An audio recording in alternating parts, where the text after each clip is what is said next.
ये है वट का एक बीज।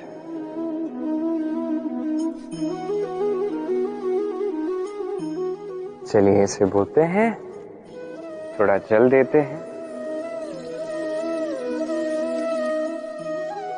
अब यहां पे वट का एक विशाल सा वृक्ष आएगा, किंतु कैसे?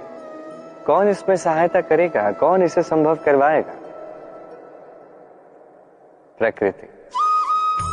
जी हाँ, इस संसार में जो भी बनता है या जो भी बिगड़ता है उसके लिए उत्तरदायी प्रकृति ही होती है। प्रकृति के कारण ही तो धूप आती है, उसी के कारण ही तो वर्षा होती है, जल मिलता है। उसी के कारण ये वट का बीज वट के विशाल वृक्ष में परिवर्तित होगा। किंतु किसी मनुष्य को देखिए, मनुष्य कहता है कि इस वृक्ष पे मेरा अधिकार है। क्यों? क्योंकि मैंने इस बीज को बोया है।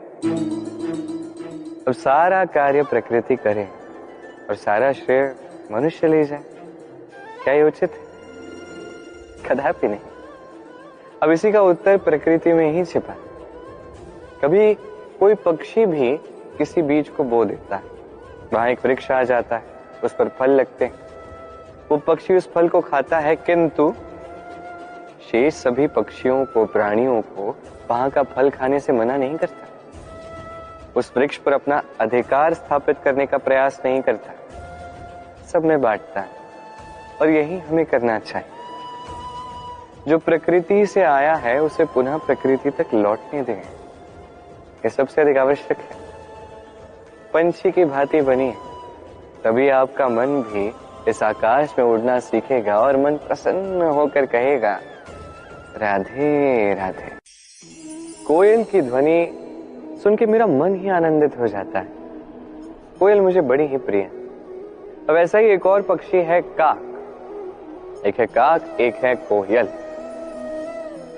इन दोनों में अधिक अंतर नहीं है, किंतु कोयल की ध्वनि सुन के सबका मन प्रफुल्लित हो जाता है। कोयल समक्ष आती है तो मन शांत हो जाता है, वही काक समक्ष आता है तो व्यक्ति दूर जाने लगता है। अब ऐसा भला क्यों है?